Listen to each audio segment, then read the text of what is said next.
3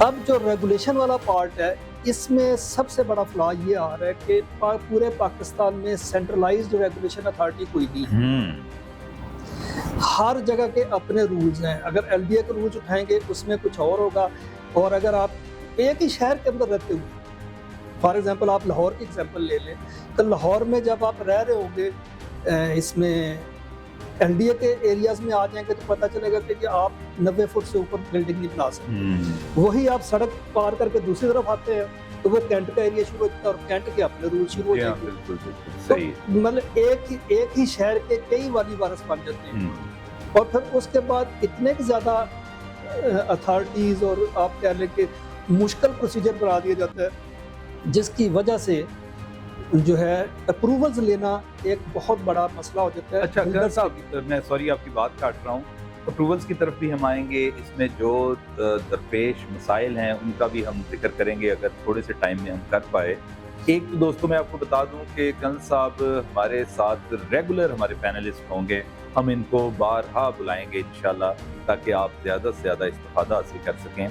کنز صاحب ایک چیز میں بغور دیکھتا ہوں وہ یہ ہے جی کہ میں لاہور کی بات ہی کرتا ہوں کیونکہ ہم یہیں کے باسی ہیں, آنا جانا ہم تو سارا دن پھرتے رہتے ہیں, دوست احباب سے ملنے بھی, کوئی ہمارے پاس آ گیا ہم باہر نکل گئے.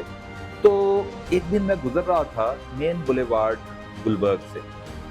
اب مین بولیوارڈ گلبرگ آپ سمجھ لیں بزنس ہب ہے وہاں, ٹھیک ہے جی. دونوں اطراف بے شمار پلازے بن رہے ہیں اور کئی پلازے بن کے خالی پڑے ہوئے ہیں. اس کی کیا وجہ ہے؟ مطلب اتنی انویسٹمنٹ ہو گئی, جگہ اتنی مہنگی ہے وہاں پہ, اس کے بعد وہ کوئی 10 منزلہ 12 منزلہ 15 منزلہ مارتے ہیں. اچھا یہ نہیں ہے کہ وہ دیکھ کے ان کو بندہ کو سبق لے لے کہ یار پتہ نہیں کیا ہو رہا ہے, وہ اور بھی بنتی جا رہی ہیں دونوں اطراف میں نے دیکھا ہے. تو یہ کیا کوئی اچھے دن آئیں گے کہ جناب اس میں رونقیں بحال ہوں, پتہ چلے جی پلازا پورا کامیاب پلازا ہے, وہ چڑھا ہوا ہے, یا کیا ہے یہ صورتحال کہ اس پہ روشنی ڈالیں؟ جنید بھائی آپ نے خود ہی اپنے انٹرو میں بتایا تھا کہ پولیٹیکل انسٹیبلٹی جی یہ مین ریزن ہے. اور دوسرا جو میں نے آپ کو بتایا تھا کہ اس میں سب سے بڑا جو فیکٹر ہے وہ گورنمنٹ کے رولز ریگولیشنز ہے. ٹھیک, اب اگر گورنمنٹ آپ یہ دیکھیں کہ اس بجٹ میں 2025-26 کا جو بجٹ ہے اس میں جو پروپوزل تھی ڈرافٹ میں اس پروپوزل کو دیکھ رہا تھا کہ صرف مطلب 25 کروڑ کی ہماری آبادی ہے, اس میں سے صرف 56 کے 58 لاکھ ہیں جو فائلرز ہیں. آپ پہلی ریسٹرکشن یہ لگا دی گورنمنٹ نے کہ صرف فائلر پرچیز کر سکتے ہیں. دوسری ریسٹرکشن یہ لگا دی کہ فائلر بھی وہ جس کے پاس اتنی لیکویڈیشن ہے کہ وہ اس کو پرچیز کر سکے, وہ اپنی لیجیٹیمیسی شو کرے. نمبر 3 کہ وہ ایف بی آر کے افسر سے ایک سرٹیفکیٹ لے کر آئے کہ جی میں لیجیٹیمیٹ ہوں, اور میں حالانکہ جس نے گھر خریدنا ہے, جس نے چیز خریدنی ہے, وہ ضروری نہیں اپنے پیسے سے خرید رہا ہوگا, وہ اپنے بھائی سے ادھار لے رہا ہوگا, وہ اپنی بیوی کا زیور بیچ رہا ہوگا, وہ کوئی اور کام کر رہا ہوگا. وہ کہاں سے شو کرے, کہاں سے وہ لیجیٹیمیسی اپنی شو کرے کہ میرے پاس اتنے پیسے ہیں؟ صحیح. تو وہ لوگ ڈرتے پھر اس کی طرف آتے ہی نہیں, جس کی وجہ سے اکثر کھڑی بلڈنگوں میں خالی پڑی ہوئی ہیں. ٹھیک, کہ آپ نے ان کی خریداری کے اوپر اتنا زیادہ ریسٹرکشنز لگا دی ہیں. اب میرا یہ ہے کہ اس کا حل یہ ہے کہ بجائے اس کے کہ آپ پہلے ان سے سارا کچھ مانگیں, آپ بندے کو خریدنے دیں. جب وہ خریدے گا, ٹرانسفر کروائے گا, تو اس وقت آپ اس کو کہیں کہ بھائی آپ کے پاس چیزیں آئی تھیں, کچھ آئی تھیں, ان کا آپ ہمیں حساب کتاب دے دیں. بجائے اس کے کہ آپ پہلے اس کو روک دیں کہ جی آپ اندر آؤ ہی نہ, آپ اس سیکٹر میں آ کے پرچیزنگ کرو ہی نہ. تو اس وجہ سے بھی دوسرا پھر جو گورنمنٹ کی انسٹیبلٹی کی وجہ سے زیادہ تو ہمارے باہر تھے وہ اوورسیز پاکستانیز تھے جو اپنا پاکستان میں انویسٹمنٹ لاتے تھے, کرتے تھے. وہ اس وقت تقریباً آپ کہنے اگر زیرو نہیں ہوئی تو بہت زیادہ پیچھے ہٹے ہوئے ہیں اور کوئی پرچیزز نہیں کر رہے پاکستان. اچھا ٹھیک ہو گیا. چلیں کرنل صاحب, اب یہ بات تو بالکل صحیح ہے اور واقعی مطلب نظر بھی آتی ہے کہ ذرا تھوڑا سا جب معاشرہ سیاسی طور پر بھی انتشار کا شکار ہوتا ہے تو اس طرح کی چیزوں میں تعطل تو آتا ہے, وہ دیکھا گیا ہے پہلے بھی. لیکن ایک تاثر یہ بھی مل رہا ہے, آپ بھی ماشاءاللہ بڑا وہ کیا صاحب نظر ہیں, آپ دیکھ رہے ہیں کہ چیزیں بہتر ہونے کو جا رہی ہیں. حالیہ بجٹ میں بھی دیکھیں انہوں نے کوشش کی ہے پہلی ٹرانچ میں ہی, پہلی اٹیمپٹ میں کچھ تھوڑے بہت جو ٹیکسز ہیں ان میں کمی لائی گئی ہے جو کہ الٹیمیٹلی بڑا اچھا امپیکٹ بنتا ہے. دوسرا دوستوں میں آپ کو بتا دوں, میری کرنل صاحب سے اس حوالے سے بھی بات ہو رہی تھی.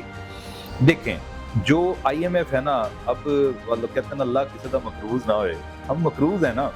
محکوم بھی ہیں. مقروض ہوتا تو بندہ محکوم بھی ہو جاتا ہے بیسیکلی. بالکل. پھر آپ جس کے پیسے لیے ہوتے ہیں ان کی ٹرمز اینڈ کنڈیشنز پہ چل رہے ہوتے ہیں, ٹھیک ہے, اور وہاں پہ بڑے بڑے اکنامک ڈاکٹرز بیٹھے ہیں, اینالسٹ بیٹھے ہیں, فائنینس کے بندے ہیں. انہوں نے جناب گاہے بگاہے آپ کے ملک کی جو بیلنس شیٹ ہے جنرل صاحب, جو ہماری دیکھیں ایک کمپنی کی بیلنس شیٹ ہوتی ہے تو ملک کی بھی تو ہوتی ہے, بالکل بھی.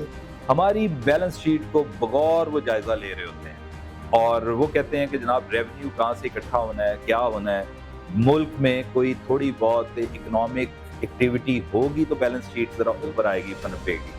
اچھا, اس میں انہوں نے کیا کیا ہے, میں شارٹ اس میں رائے میں بتا دیتا ہوں کہ باقاعدہ ڈکٹیشن دی ہے, احکامات جاری کیے ہیں, انسٹرکشنز دی ہیں ہماری لوکل اتھارٹیز کو کہ بھائی آپ ریل اسٹیٹ میں, جیسے کرن صاحب نے بتایا, بالخصوص پراپرٹی میں, ایسی پراپرٹی جو کنسٹرکشن بیسڈ ہو, وہاں پہ آپ زیادہ سے زیادہ توجہ دیں. جیسے انہوں نے بھی بتایا اپنے پہلے سوال کے جواب میں کہ بے شمار ڈپارٹمنٹس, بے شمار بزنس کی جو سٹریمز ہیں وہ ایکٹیویٹ ہوتی ہیں ایک چھوٹے سے گھر کی تعمیر کوئی لے لیں, خواہ وہ بڑا پلازا ہو, بڑی ہائی رائز کو بلڈنگ ہو, کچھ بھی ہو, کوئی میگا اسٹرکچر ہو, تو اس میں پلمر بھی آ جاتے ہیں, اس میں جناب یہ آپ کے الیکٹریشین آ جاتے ہیں, ٹمبر مارکیٹ حرکت میں آ جاتی ہے, سیمنٹ, اسٹیل, واٹ ایور جو بھی ہے, وہ کوئی 50, 60, 70 کے قریب ہیں, شاید اس سے بھی زیادہ ہوں گے depending upon the size of the construction. خیر اگر کوئی لیوش جائے گا تو دیکھیں نا جی, ایلیویٹرز بھی آ جاتے ہیں, ایسکیلیٹرز بھی آ جاتے ہیں,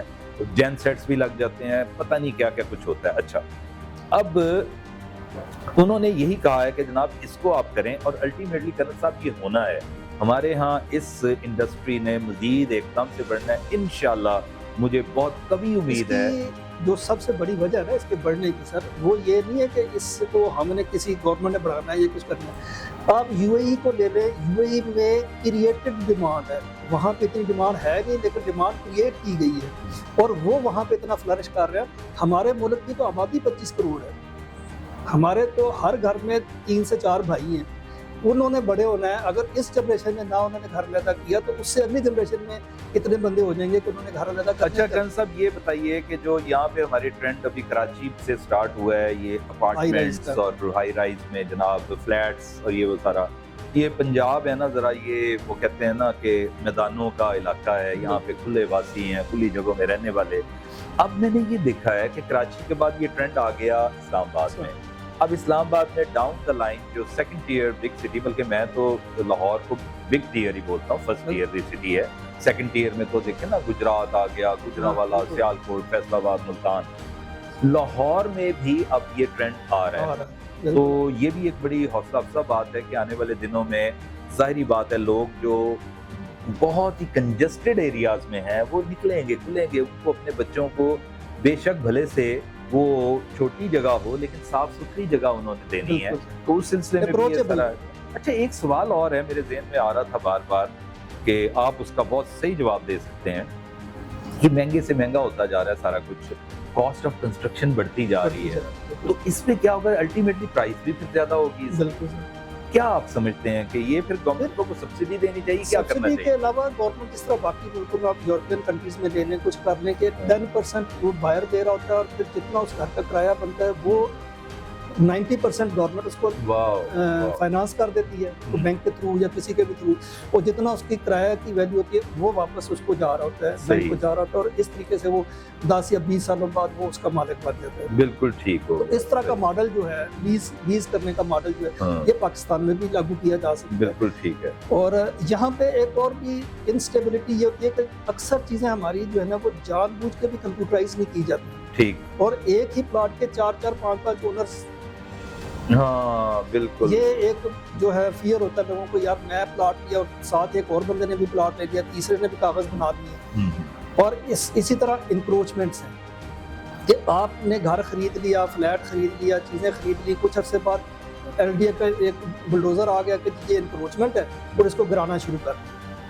میں کہتا ہوں کہ انکروچمنٹس نہیں ہونی چاہیے, انکروچمنٹس کو گرانا بالکل ٹھیک ہے, لیکن جب انکروچمنٹس بن رہی تھی اس وقت گورنمنٹ کہاں تھی, اس بندے کو بھی کم از کم اس کو بھی سزا دینی چاہیے.